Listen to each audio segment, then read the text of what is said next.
बहिष्प्रज्ञो विभुर्विश्वो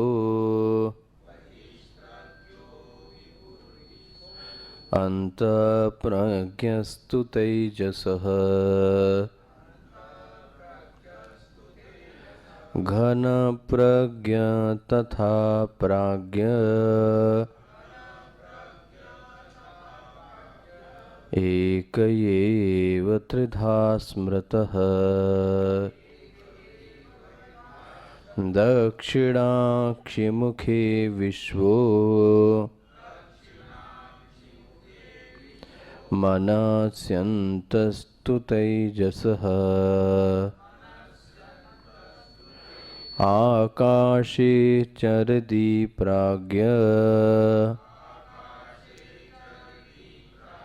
त्रिधा देहे व्यवस्थितः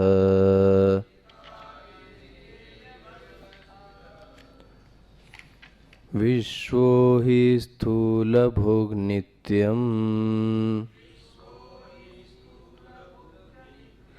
तैजसा प्रविविक्तभुक् आनन्दभुक् तथा प्राज्ञ त्रिधा भोगं निबोधत स्थूलं तर्पयते विश्वम्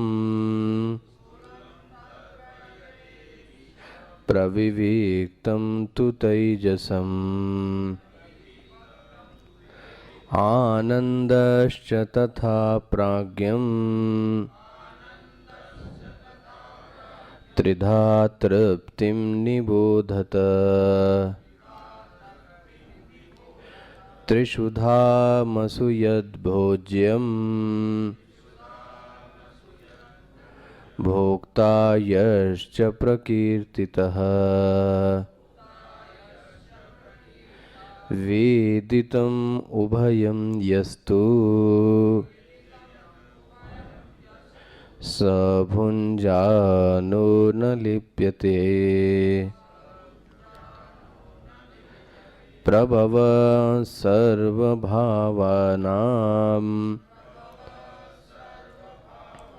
सतामिति विनिश्चयः सर्वं जनयति प्राणः चेतोंशून् पुरुष पृथक् विभूतिं प्रसवं त्वन्ये मन्यन्ते सृष्टिचिन्तकाः स्वप्नमाया स्वरूपेति सृष्टि अन्यै विकल्पिता इच्छामात्रं प्रभो सृष्टिः इति सृष्टौ विनिश्चिताः कालात् प्रसूतिं भूतानां मन्यन्ते कालचिन्तकाः भोगार्थं सृष्टि इति अन्ये क्रीडार्थम् इति चापरे देवस्यैष स्वभावोऽयम् आप्तकामस्य का स्पृहा आप्तकामस्य का स्पृहा।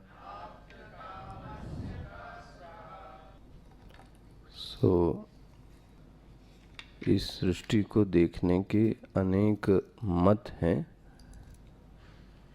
देखने के अनेक तरीके हैं। एक देखने की दृष्टि ये है कि वह ईश्वर को, जगत को ईश्वर का क्या है, ऐश्वर्य मानता है। इसलिए बोला गया विभूतिम प्रसवम तु अन्ये मन्यन्ते सृष्टि चिंतकाः। ये जो सृष्टि पे चिंतन करते हैं उनको लगता है कि ये जो जगत है ये ईश्वर का ऐश्वर्य है। तो दूसरा कहता है कि स्वप्नम आयासम रूपेति, बोले ये जगत कोई ठोस नहीं है, ये जगत तो स्वप्न की तरीके से है। वो कहता है जैसे कि एक मायावी अपनी एक रचना करता है, रचना करने के बाद भी जो बुद्धिमान पुरुष है वो मायावी को बड़े आदर भाव से नहीं देखता, तो मैं भी इस सृष्टि को बड़े आदर भाव से नहीं देखता हूँ, क्योंकि यह सृष्टि सत्य नहीं है। हो गया ना।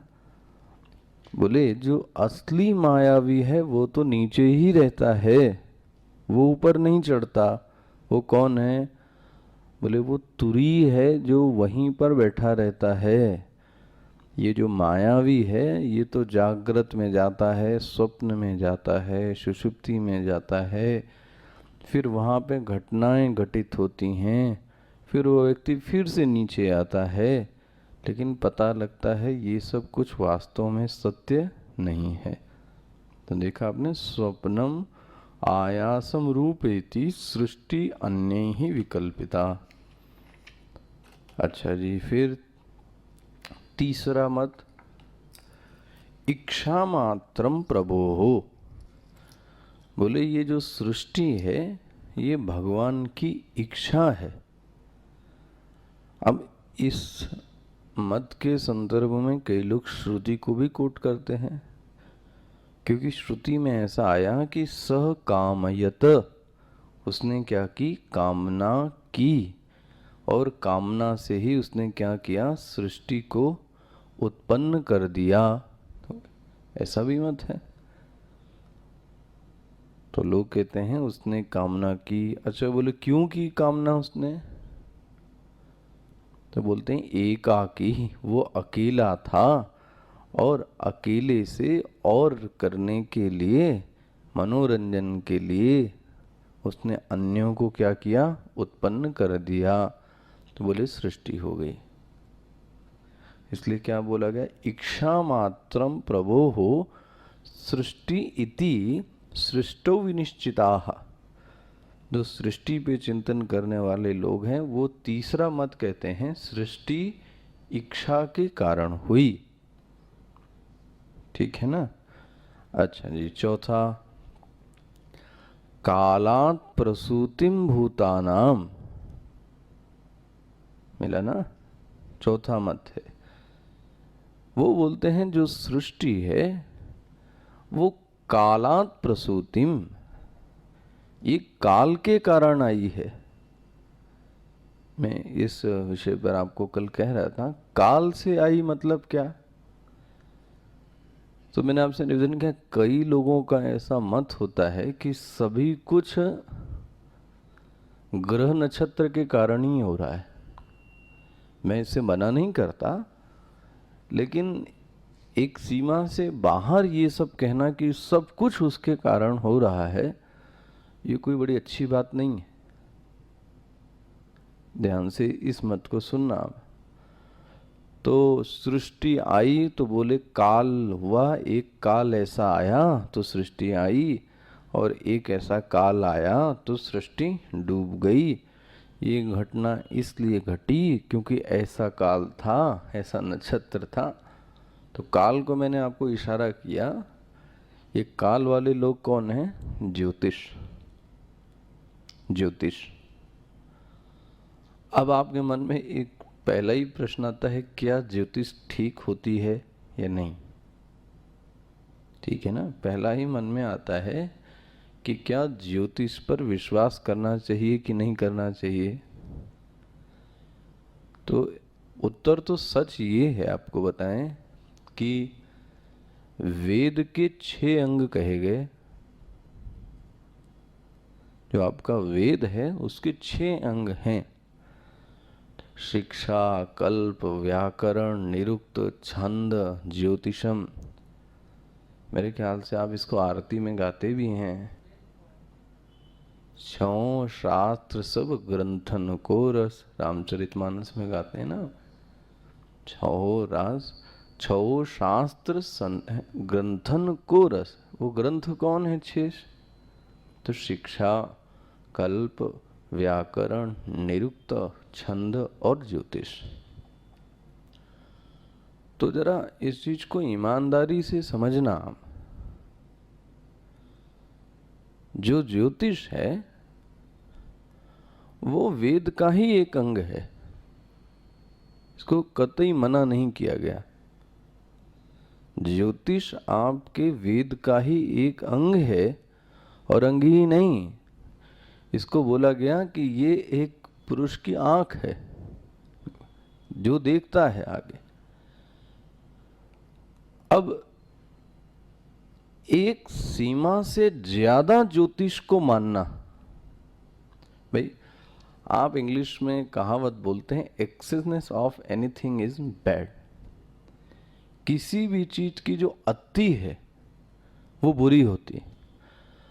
अब मैं हर जगह ज्योतिष को लगाने लगूंगा तो आप सोचो फिर मेरा पुरुषार्थ किस काम का बना ना। मतलब हर चीज में ज्योतिष को लाने की आवश्यकता नहीं है। जैसे अन्य चीजें हैं वैसे भी ज्योतिष है। और मेरा तो पर्सनल, आपको मैं बहुत ज्यादा इसको जीवन में स्थान देने की जरूरत नहीं है। जो होना है वो आप हजार कुछ कर लो, आप रोक नहीं सकते। और जो आपको मिलना है उसको मिलने से भी कोई रोक, you do your duty, that's all. और ये भी मानना है कि जो भाग्य है वो बदलता भी है, इस पर भी ध्यान रखना। जो भाग्य है वो बदलता भी है। मैं चलिए एक उदाहरण देता हूं आपको। मैंने आपसे शेयर किया होगा इस उदाहरण को कि एक बच्चा था, वो पढ़ने में थोड़ा कमजोर था।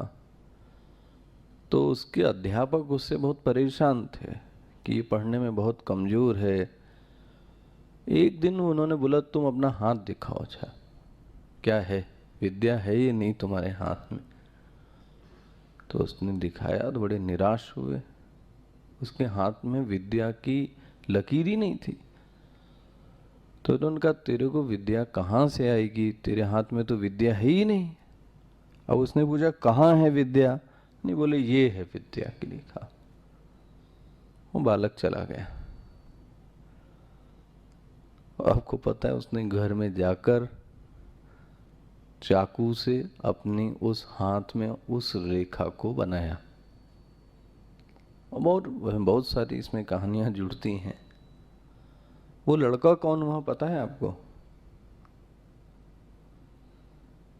आज भारतवर्ष में जिसके कारण संस्कृत एग्जिस्ट करती है, दैट पाणिनि। देखो, अगर पाणिनि नहीं होते तो जो संस्कृत हम और आप पढ़ते हैं वो नहीं आती। और आप देखो पाणिनि ने संस्कृत कैसे पकड़ी, कहीं पढ़ा वढ़ा नहीं, ध्यान रखना किसी से नहीं पढ़ा। बोलते हैं वो महाराज इतनी सेवा करता था भगवान की, इतनी सेवा करता था। तो एक दिन जब शिव जी का उसने डमरू सुना, डमरू, और डमरू में आवाज आ रही थी, तो उसने डमरू में क्या सुना पता है? आयुड रेलिक एंग हैवरच जय जब गड्ढा। ये संस्कृत के सूत्र हैं। उसको लगा कि डमरू नहीं है, ये शब्द आ रहे हैं, अ ई उ ड री ली क ए ओंग ह य व र ट ज ब ग, ये सुन रहा है वो। और उसने आंख बंद किया, उसको लगा ये तो संस्कृत के सूत्र हैं। और जितनी संस्कृत आपके पास है ये उसी 18 सूत्र की देन है, बस सिर्फ 18 सूत्र। कहाँ से आई उसको विद्या? मतलब हाथ की रेखा तो यही कहती थी, हाँ ये विद्या नहीं है। लोग कालिदास को महामूर्ख कहते थे। वो महामूर्ख सरस्वती की पूजा करके कहाँ चला गया? मेरा इशारा ये है, मुझे अपना भरपूर प्रयास करना चाहिए। और एक बुद्धिमान पुरुष है, वो संतुष्ट अपने आप से तब होता है जब वो प्रयास कर लेता है। ध्यान रखना, प्रयास करने के बाद उसको असफलता मिलती तो वो ये सोचता है मैंने अपना एफर्ट तो क्या किया पूरा, अब भगवान जाने, किस्मत जाने, वो जाने मैंने अपना काम तो किया कि नहीं किया, दैट्स ऑल। तो ज्योतिष को बहुत ज्यादा मानने की, इस जीवन में इतना मानने की जरूरत नहीं है कि ज्योतिष आपके जीवन पे क्या हो जाए, हावी हो जाए। गलत है, मैं ऐसा नहीं कहूंगा। और दूसरा, ज्योतिष को जो जानकार होना चाहिए ना, वो बड़ा निष्पक्ष होना चाहिए। निर्णय उसका जो हो ना, वो लालच से प्रेरित नहीं होना चाहिए। अभी का जो ज्योतिषी है वो तो लालच से प्रेरित है। अब मैं आपसे क्या बोलूं, अभी आप टीवी खोलो तो आपको एक चैनल में यही सब आता रहता है, मानो विश्व की सब समस्या क्या हो जाएगी, सॉल्व हो जाएगी। तो फिर काम करने की जरूरत क्या है, बैठे बैठे ही सब पूछ लो आप। अच्छा, अब इसकी भी साइंस पकड़ना, आप क्या है, क्या ज्योतिष है। देखिए, ये बात मानी गई कि सूर्य और चंद्र जो दो ग्रह हैं, उनका प्रभाव हमारे जीवन पर पड़ता है। बोले कैसे, हम बता। अच्छा, आप करके देखना, 2 दिन देखना आप, अच्छा अपने मन को, है ना, फिर इस पर फैसला लेना।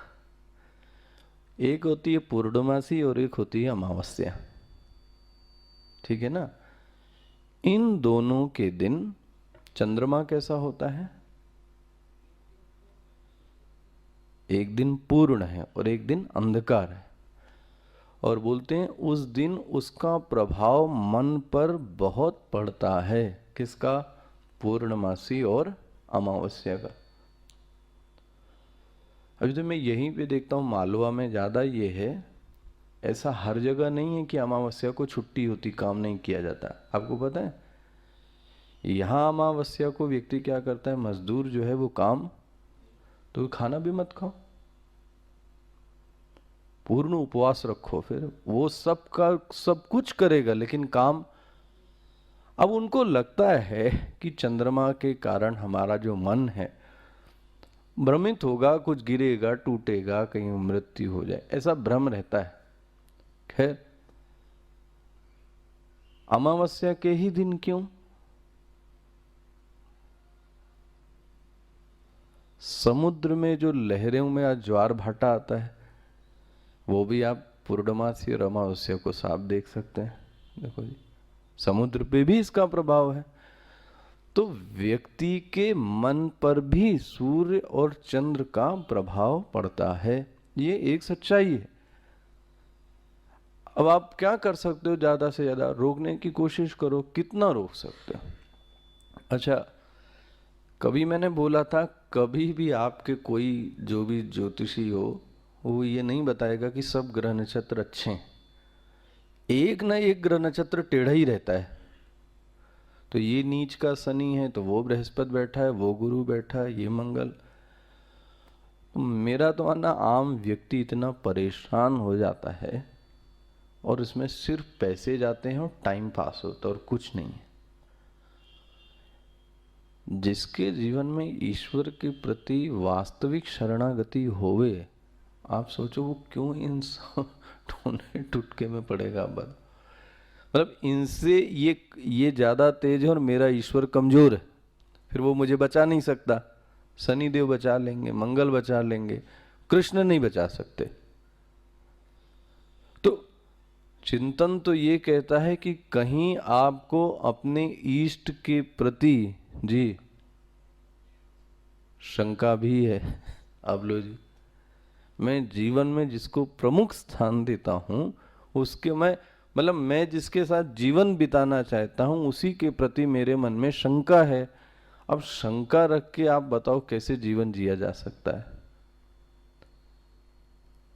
तो उपाय यह है कि जितना जितना हंसी खुशी परिवार को बिना व्यथित किए डिस्टर्ब किए होता है उतना ठीक।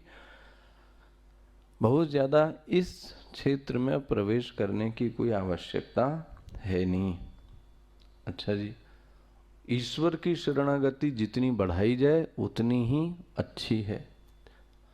अब ज्योतिष का प्लस पॉइंट,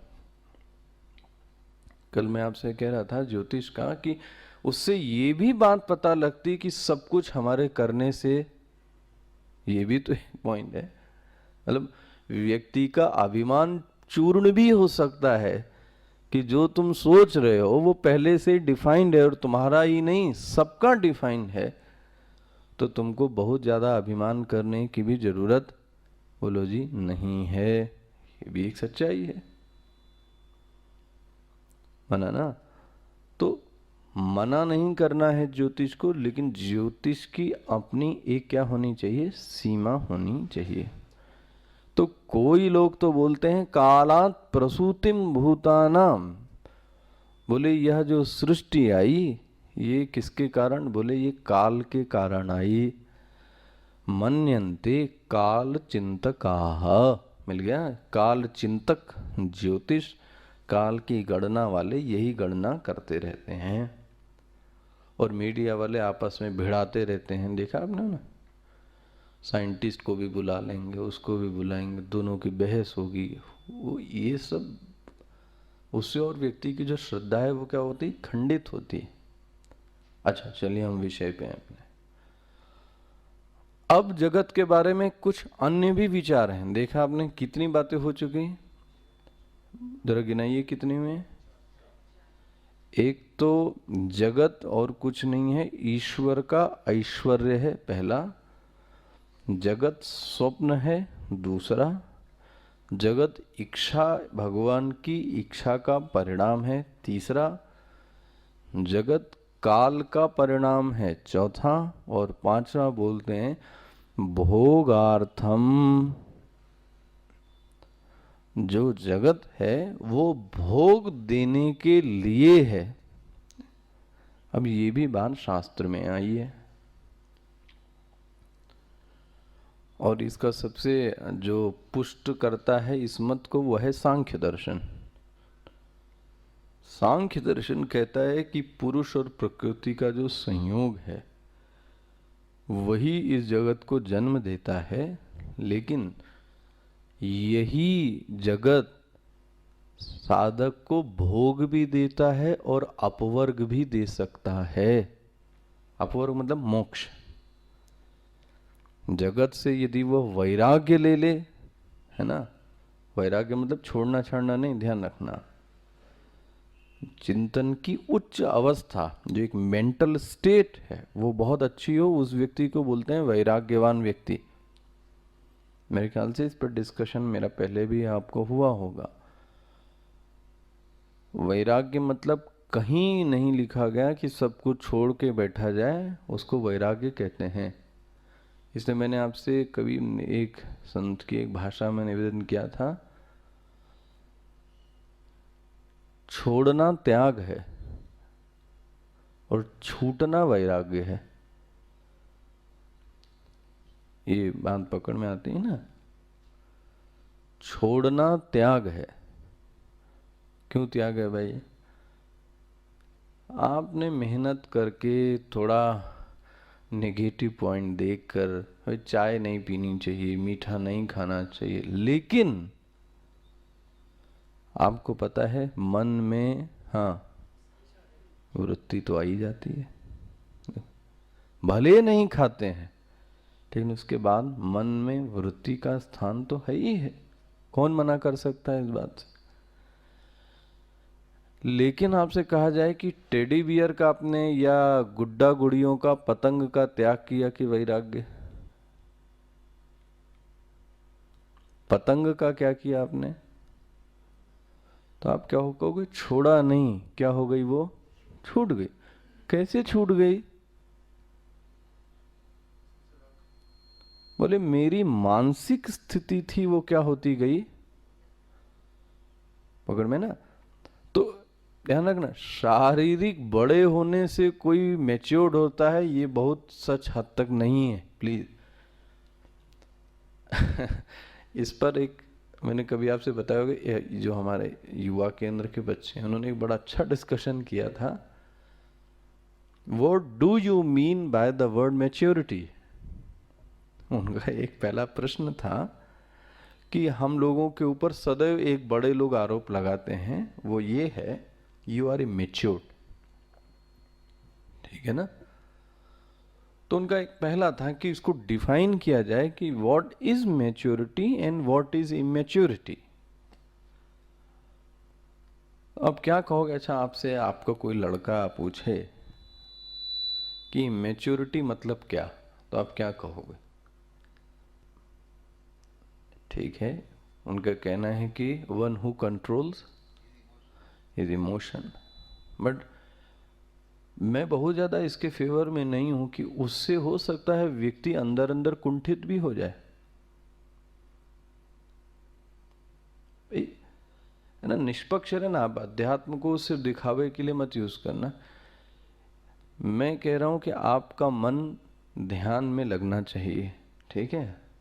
और आपका मन लगा है मिठाई रखी है कि मैं उसको खा लूं, और आप जब बैठते हैं तो आपका ध्यान कहाँ चला जाता है। तो एक तो ये सीधी सी टेक्निक है, जाओ और खा दो, खाने के बाद फिर क्या हो जाओ। तो कम से कम जो समय बचा उसमें तुम ध्यान तो कर सकते हो,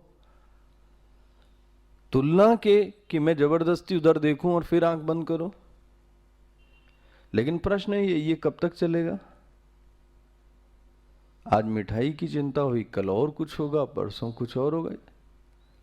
तो हर जगह ये नियम नहीं कह सकते कि कंट्रोल किया जाए या कंट्रोल ना किया जाए। देखना जरा, ये कंट्रोवर्शियल सब्जेक्ट है कि हर जगह कंट्रोल नहीं किया।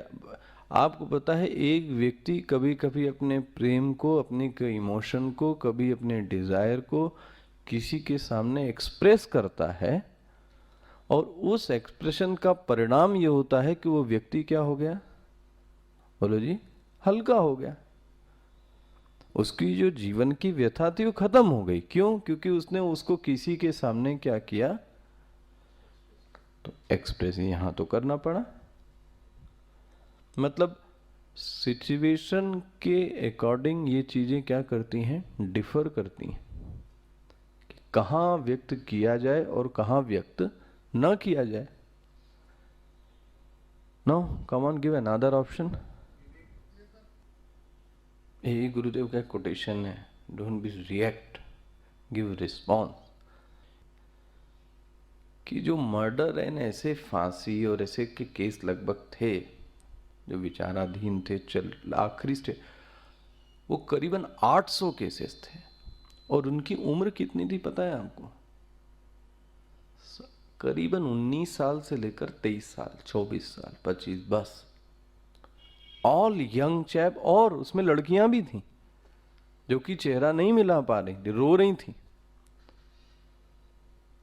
अब जब मैं मिला, टॉक हुई, तो शायद उनका मन हुआ तो कुछ अलग से मिल ले आए। जहां तक सबने मुझे एक बात बताई वो यही है कि आवेश का एक या दो क्षण था जिस पर वो कंट्रोल, उनको लगा कि उसको मार दो तो समस्या खत्म। ठीक, ये उनकी बुद्धि की निष्पत्ति थी। मतलब समस्या, हो सकता है इतना प्रेशर हो उसके दिमाग पर, लेकिन वो उसके 1 और 2 मिनट के प्रेशर ने उसके, अब सुपरिटेंडेंट समझता है, एसपी समझ रहा है, लेकिन कानून की भाषा में तो बोलता है इसने क्राइम किया है, तो क्या कर सकते हैं आप। प्रूव्ड है, सेकंड जिस फैमिली को मारा है वो तो यही बोल रहा है। ऐसी ऐसी कभी विषम परिस्थिति आती है कि एक दृष्टि से वो खूनी है और एक दृष्टि से वो खूनी मुझे तो नहीं लगा, मुझे तो एकदम ही नहीं लगा। अब वो था कि हम और आपके जीवन में भी आते हैं ऐसे क्षण, में आपको बताऊं, बट भगवान की कृपा से हम आप उसको क्या करते हैं, थोड़ा कंट्रोल कर जाते हैं, वरना अगर कहीं स्किप हुए, यस गए। और मैच्योरिटी की क्या देंगे हम डेफिनेशन? उन्होंने मुझसे जो सबसे पहले एक बड़ी क्यूट और बहुत सुंदर बात की उन बच्चे बच्चियों ने, वो ये थी कि मैच्योरिटी को जज करने वाला कौन? नो, फर्स्ट क्वेश्चन, मैच्योरिटी को चेक करने वाला भी, इसका मतलब उनका आप इशारा समझो, हो सकता है वो अपने father mother guru teacher brother sister पर भी वो प्रश्न उठाते हैं। Yes, they are immatured person. मेरी मैच्योरिटी को ये क्या समझेंगे, because they are also immatured. तो मुझको क्या, वो तो फिर सबको यही बोलते हैं मैच्योर्ड इमेच्योर्ड इमेच्योर्ड। इसलिए उन्होंने पहले कहा मैच्योरिटी को चेक करने वाला पर्सन भी मैच्योर्ड होना चाहिए। नाउ डिस्कशन फिर वहीं पे आया कि फिर मैच्योरिटी मतलब क्या? जो उनके डिस्कशन से बात निकली, जहां तक मैं उसमें सब समझा पाया, वो ये था कि मैच्योरिटी पहली बात एक मानसिक अवस्था का नाम है, शारीरिक अवस्था का नाम नहीं है ना? ये पॉइंट्स क्लियर होने चाहिए। मैं उसको डिनाई नहीं करता, लेकिन पूरी तरीके से मानता भी नहीं हूं कि क्या आदमी बोलता है कि उम्र बढ़ेगी तो फिर व्यक्ति, अब कई बार तो उल्टा दिखता है, जितनी उम्र ज्यादा दिखती है जी उतना ही इमेच्योर्ड है। अब क्या बोलोगे आप बच्चों के सामने? मतलब ये फुल्ली 100% घटित होता दिखाई नहीं देता समाज में, पकड़ में आता है ना। तो मैं ऐसा नहीं कह सकता पूरी तरीके से कि शरीर बढ़ने के साथ साथ मैच्योरिटी भी, लेकिन मैं ये कह सकता हूं शरीर बढ़े या ना बढ़े, अगर उसका मानसिक स्तर मेंटल स्टेट वो ऊंचा उठता है तो उसकी जो मैच्योरिटी है वो भी क्या होती है, ऊंची उठती जाती है। तो मैच्योरिटी एक मानसिक अवस्था का नाम है। अच्छा जी, कैसे इसको प्रकट करें, इसको शो कैसे किए? बात यह है कि सभी व्यक्तियों से गलती यहां हुई है, ठीक है ना? ऐसा कोई व्यक्ति नहीं है जिसने यहां गलती नहीं की। सबसे भगवान आए मानव वेश में आए, उनसे भी गलतियां हुई। अब आपको समय मिलेगा तो मैं आपको दिखाऊंगा, उनके ऊपर बहुत बड़ा आक्षेप था, वो आक्षेप अभी भी लोग करते हैं, सीता जी वाला नहीं, ध्यान रखना। बाली ने तो महा आक्षेप किया, आप तो क्षत्रिय हो, भगवान हो, और आप तो सभी के लिए समदर्शी हो, यही तो बोला गया ना राम के लिए। बाली ने तो बोल दिया मैं बैरी सुग्रीव प्यारा, मैं आपका दुश्मन और सुग्रीव आपका प्रेमी, मैंने क्या बिगाड़ा आपका? उसका ये क्वेश्चन था, मैंने आपका क्या बिगाड़ा था? मैंने बिगाड़ा अपने भाई का, आपका तो कुछ नहीं। और वो भी आपने मुझे कैसे मारा? छिप के मारा। ये आपको शोभा देता है? मारना ही था, खुल के आते, सामने आते, मैं उसको एक्सेप्ट करता।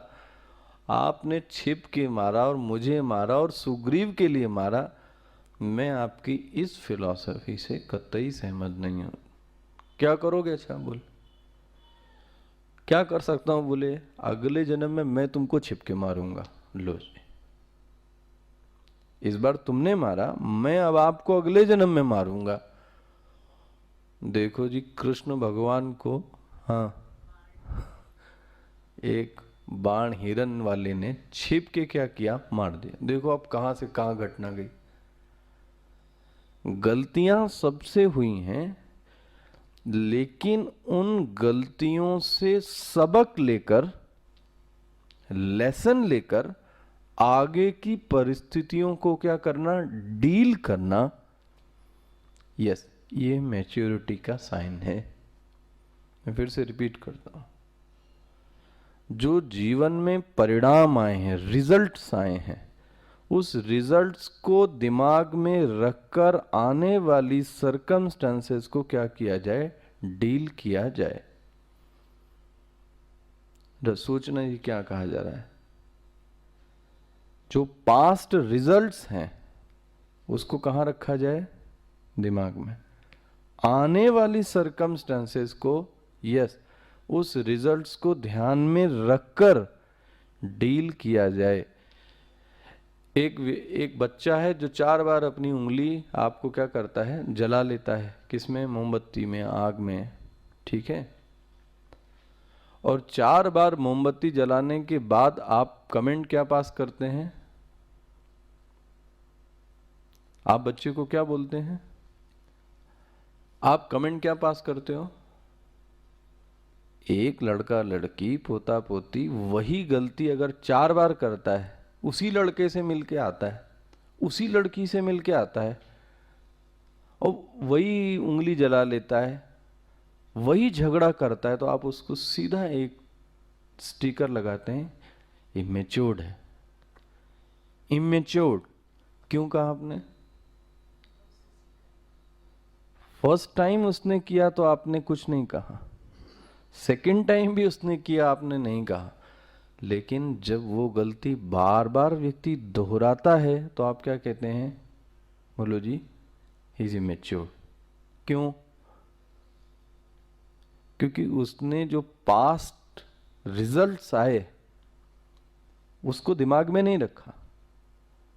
इसलिए मैच्योरिटी का मतलब यही है कि जो पास्ट के रिजल्ट्स हैं, जो परिणाम हैं, उसको दिमाग में रखकर आने वाली परिस्थितियों को डील किया जाए। Am I क्लियर, मैं क्या कहना चाह रहा हूं, जो भूत का जो आपका परिणाम है ना, रिजल्ट, उसको कहां रखा जाए, भूलने की जरूरत नहीं है ना, मैं उसे प्रभावित हूं ये भी याद रखना, लेकिन उसको दिमाग में रखकर आने वाली परिस्थिति को क्या किया जाए, बोलो जी, डील किया जाए। यस, आपको लगता है यहां पे हम गिरे थे, इस बार मुझे यहां पर गिरना नहीं। जो गलती आपने पहले की, आज भी वही गलती करते हैं हम, 10 साल से वही गलती करते आ रहे हैं। व्हाट रविश, क्या मैच्योरिटी आपकी, सोचो आप। कोई टीका चंदन माला और बड़ी बातें करने से मैच्योर्ड नहीं होता, उसकी जो मेंटल स्टेट है वो कैसी है वो बताती है कि यस, ये व्यक्ति मैच्योर्ड है। कि अब परिस्थिति धीरे धीरे ये सब चीजें क्या करती है, बोलो जी आपको, अब सीखने की कोशिश और सीखने का परिणाम आपके दिमाग में, मैंने इसलिए शुरुआत की, हर व्यक्ति गिरता है, यहाँ कोई व्यक्ति ऐसा नहीं जो सदैव चलता ही है, सब व्यक्ति गिरते हैं। लेकिन गिरने के बाद सबक भी तो लेना चाहिए कि मैं क्यों गिरा, मेरी क्या गलती हुई, और आइंदा से ये गलती मेरी नहीं होनी चाहिए। जहां तक आपका पोर्शन है उसको दूर करने की कोशिश करनी। इसलिए जो आज के युग में एक बड़ा सरल सा एक उपाय है ना, आई एम सॉरी, वही गलती रिपीट करके आप बार बार क्या बोल रहे हो, ये किसी समस्या का हल नहीं है, है ना। तो देखना, तो वो जो यंगस्टर ग्रुप में ये जो बात उठी थी ना, बहुत बहुत अच्छी थी उनके स्तर तक। अब आप, मैं एक ही एग्जाम्पल मैंने शेयर किया होगा एग्जाम्पल को, बस उसको बोल के मैं समाप्त कर। एक लड़की ने उसमें एक बड़ा अच्छा एग्जाम्पल दिया। उसने, वो नवयुवती ने एक ये उदाहरण दिया कि इसकी उम्र कितनी हुई, मेरे ख्याल है 17-18 की होगी। तो उसने ये बोला कि मेरे घर पे डिनर पे कुछ लोग फ्रेंड आ रहे हैं, पापा के, मम्मी के, 2-4 लोग आ रहे हैं, और उनको कुछ बातचीत करनी है ना, कुछ विषयों पर डिस्कशन करना है सब लोगों को बैठ के। तो अब उनका जो बच्चा है, जो लोग आए हैं, वो रोने लगता है, या कुछ मस्ती करने लगते हैं, छोटे बच्चे हैं।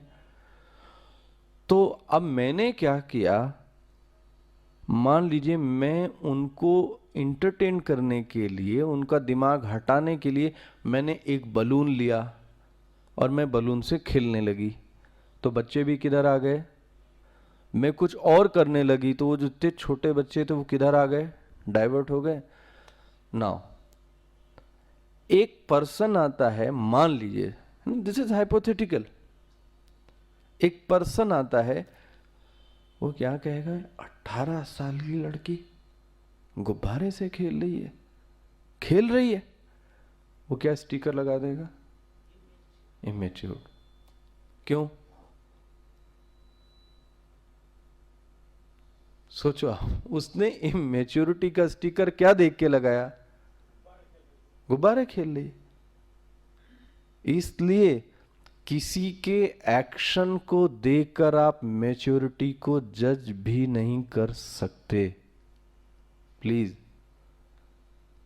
मैं फिर से कह रहा हूं, किसी के एक्शन को देखकर आप नहीं कह सकते कि ये हो सकता है वो कुछ किसी एम टारगेट के लिए किया जा रहा हो, और आपने स्पॉन्टेनियसली कमेंट कर दिया।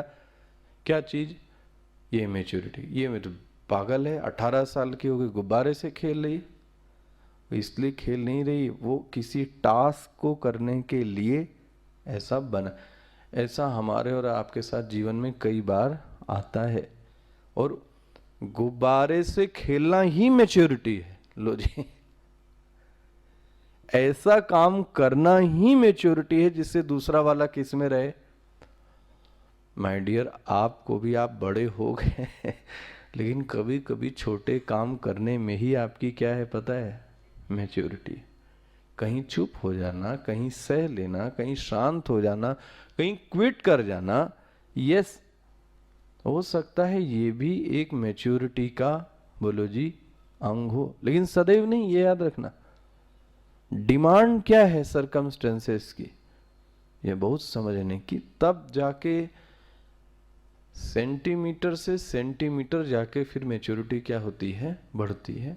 तो बहुत कुछ ये आपके किस पे? मेंटल स्टेट पर क्या करती है? डिपेंड करती है। अच्छा, ये विषय कुछ और था। भोगार्थम सृष्टि ही इति अन्ये। ये जो सृष्टि है, बोले ये भोग देने के लिए है, सही में है भोगार्थम। लेकिन कोई कहता है क्रीडार्थम। लो जी, ये तो दुनिया खेलने के लिए बनाई है भगवान ने। वाह! अब क्या बोला जाए ऐसे लोगों के लिए? एक मत है ये नहीं समाज में इसका, क्या बोलता है वो? ईट, ड्रिंक एंड बी मैरी। यावत जीवेत सुखम जीवेत। जब तक जियो सुख से जियो। कहां से जियो? पैसा नहीं है, ऋणम कृत्वा, लोन लो, उधार लो, ऋणम कृत्वा घृतम पिबेत, घी पियो। वाह! ये आजकल की टेंडेंसी है।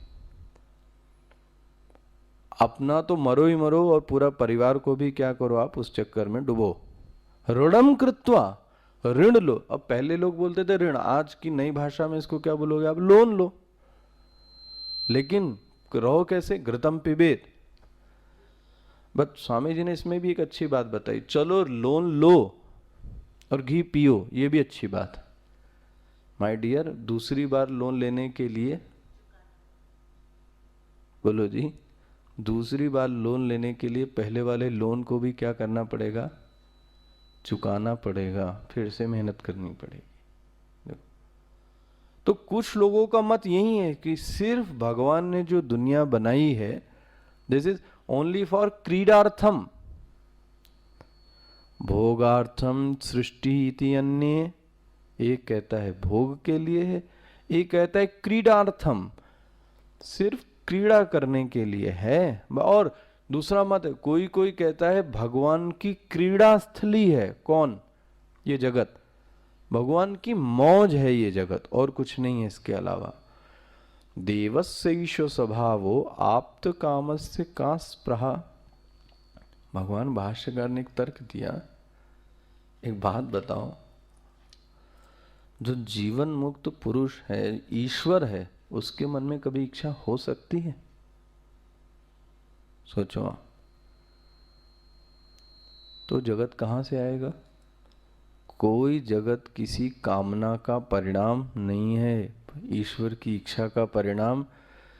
जो जीवन मुक्त पुरुष है उसके अंदर अपने लिए कोई भी कामना नहीं आ सकती। यदि कामना तो उसी के चित्त में आती है, हाँ बोलो जी, जो अपूर्ण है, जो अभाव है, जो अज्ञानी है, जो भोग से तृप्त नहीं हुआ, जिसके अंदर आनंद का अभाव है, वो आनंद के अभाव की पूर्ति के लिए क्या करता है? कामना। यदि ईश्वर में कामना माना जाएगा तो मानना पड़ेगा कि ईश्वर भी, बोलो जी, अपूर्ण है, अज्ञानी है।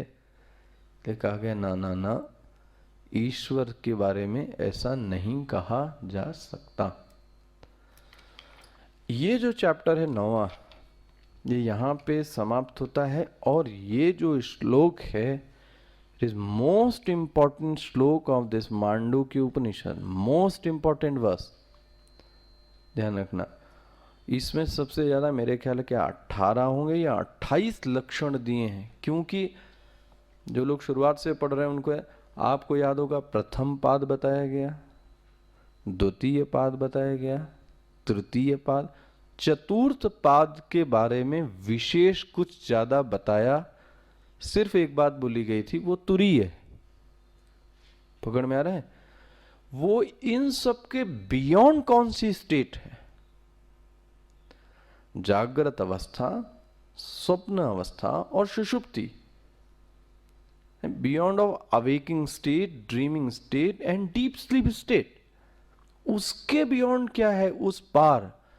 इसका जो वर्णन मिलता है, ये वर्णन मिलता है 7वें श्लोक में। जो मांडुक्य उपनिषद है ओरिजिनल में, वो यहां फिर से कंटिन्यू होता है। कौन से? 7वें मंत्र में।